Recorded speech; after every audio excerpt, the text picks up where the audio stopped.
그래서 제가 어떤 분이 11월, 12월부터 하면 됩니다. 아니다라는 거예요. 제가 절대 아니다. 왜냐, 지금부터 지지율을 올려가지고 5% 이상이 나오면은 허경영 후보는 토론 나가는 거예요. 토론에. 알았죠?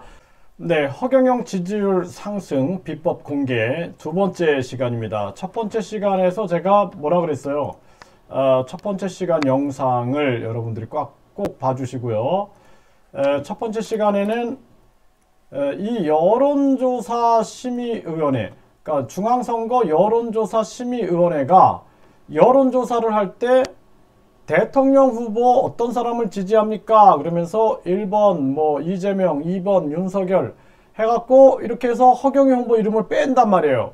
그러면 안 된다라는 거예요. 그래서 허경영 후보가 국가혁명당 지금 대통령 후보이기 때문에 허경영 후보를 반드시 넣어달라, 이걸 요청을 하세요. 이것이 첫 번째 비법이다. 왜냐하면 이것이 결국에는 여론을 만든다라는 거예요. 그래서 제가 얘기했죠. 어떤 분은 11월부터 하면 됩니다. 그러니까 11월, 12월, 10일, 12일, 1, 2, 3월이 이제 선거인데 안 돼요. 절대 안 됩니다. 지금부터 그렇게 여론을 형성하기 때문에, 여론조사가 여론을 형성해요.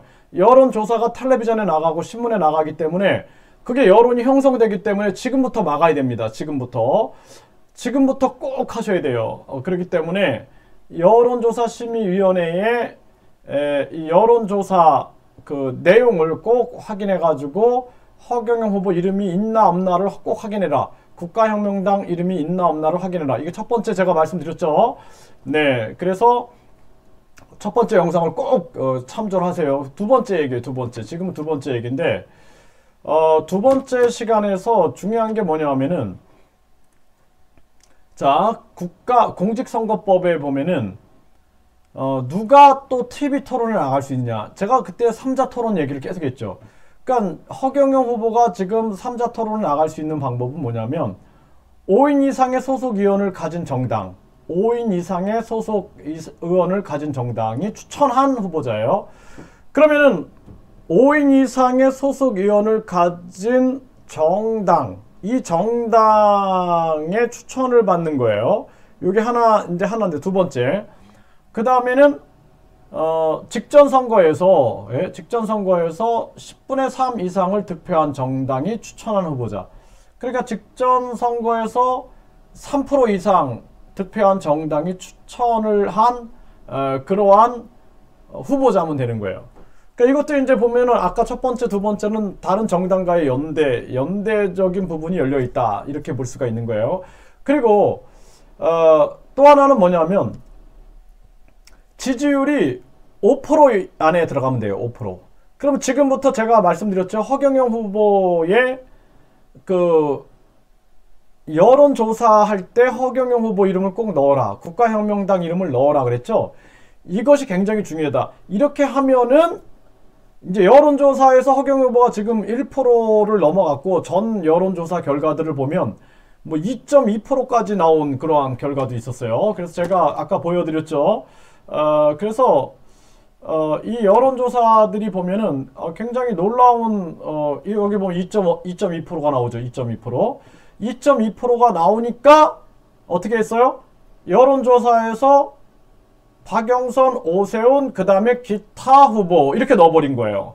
그래서 2.2%까지 갔기 때문에 이 중요한 게 5% 이상으로 끌어올리면 된다라는 거야. 그러면은 허경영 후보가 토론회에 나갈 수가 있어요. 그런데 이 대통령 선거에서는 토론회를 많이 합니다. 그래서 대통령 선거에서는 토론회를 3회 이상을 해요. 3회 이상. 그래서 3회 이상을 하기 때문에 그렇기 때문에 이 굉장히 좋은 기회가 되는 거예요. 그래서 지금부터 어떻게 해야 된다? 허경영 후보를 지지율을 5%로 끌어올리는데, 이 5%로 끌어올리는 비법을 제가 계속 설명을 드릴 거예요. 그래서 첫 번째는 뭐라 그랬어요?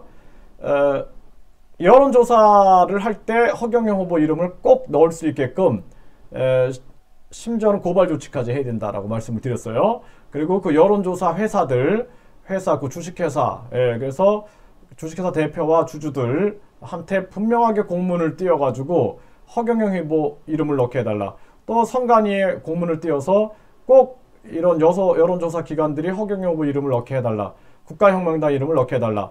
그리고 조사 의뢰기관이 방송국이 됐던 신문이 됐던 거기에도 반드시 얘기해서 허경영 후보 이름을 넣게 해달라 라는 것을 꼭 해야 된다. 그러면은 허경영 후보가 이제 앞으로 토론회를 나가려면은 5인 이상의 그 국회의원이 있는 정당과 연대가 하나 있는 거고, 두 번째는 직전 선거에서 3% 이상 차지한 그러한 정당과 연대하는 거예요. 세 번째는 허경영 후보가 5% 이상 지지되면 돼요. 그러니까 허경영 후보가 5%, 이게 지금 가능성이 되게 많이 열려 있는 거예요.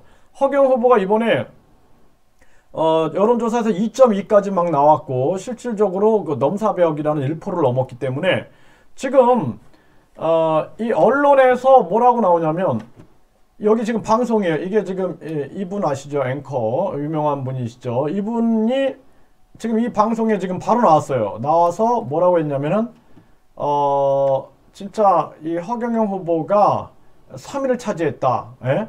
그런데 수봉이형으로 관심을 모았던 민생당 이수봉 후보는 8위에 머물렀다. 이렇게 얘기했죠? 이미 이 이수봉과 허경영을 비교하는 거, 이 여론이 이미 형성됐던 거예요. 허경영 후보가 완벽하게 승리를 한 거죠. 그래서 이렇게 허경영 52,000표로 3등. 이 5만 표가 작은 게 아닙니다. 네. 그래서 이 허경영 후보가 대선 출마하겠다, 이게 3위 했다, 이런 기사들이 계속 나오는 거예요, 지금. 대선 간다, 3위 했다, 뭐 해가지고, 지금 허경영 후보가 나오죠. 서울시민 KBS에서 5만 명이 허경영 찍었다. 그쵸, 나오죠? 네, 3위 기염을 토했다. 진보정당의 미래가 있냐, 지금 이렇게 기사가 나오고 있고, 생애 최고의 성적 3위 보인다. 또 허경영에게 밀렸다. 진보정당의 위기. 진보정당의 위기다라는 거예요, 지금. 네. 허경영한테 절대 질 수 없다라고 했던 뭐 여성의 당, 진보당, 미래당, 기본소득당, 또 신지혜, 뭐 이런 사람들이 우수수 떨어져 버린 거죠. 이런 현상이 나타나 버린 것입니다. 그렇기 때문에 제가 뭐라 그랬어요, 지금? 5% 끌어올리는 거는 이제 앞으로 5인 정당, 국회의원 5명 있는 정당들이 허경영 후보한테 도리어 연대를 제안할 수 있어요. 또 하나는 직전 선거에서 3% 이상 득표한 정당이 허경영 후보한테 이제 역으로 제안할 수 있다니까. 이제 보세요. 그리고 허경영 후보가 자체 5% 이상 득표하게 되면은 이제 지지율이 나오면 허경영 후보는 TV 토론에 나갑니다. 이 대통령 선거는 3회 이상 한다 그랬죠? 네. 그렇기 때문에 이런 굉장한 지금 가까이 갈 수 있는 길이 많아요. 또 하나는 뭐예요? 하나는 허경영 후보 자체가 전 선거에서 10% 이상의 지지율을 얻었나? 이게 없으니까 지금 세 가지 방법이 있는 거예요. 첫 번째 뭐라고요? 허경영 후보가 5% 이상 지지율이 나오면 돼요. 지금부터. 알았죠? 그래서 제가 어떤 분이 11월, 12월부터 하면 됩니다. 아니다라는 거예요, 제가. 절대 아니다. 왜냐, 지금부터 지지율을 올려가지고 5% 이상이 나오면은 허경영 후보는 토론 나가는 거예요, 토론에. 알았죠? 그 다음에 이렇게 되면은 5명 이상 있는 국회의원들이, 국회의원 정당이 허경영 후보를 모셔가려고 막 난리를 칠 거라니까요. 그 다음에는, 직전 선거에서 3% 이상 얻었던 정당, 그 민생당 얻었죠? 제가 민생당 이수봉 후보한테 그 영상 띄웠죠? 뭐라 그랬어요?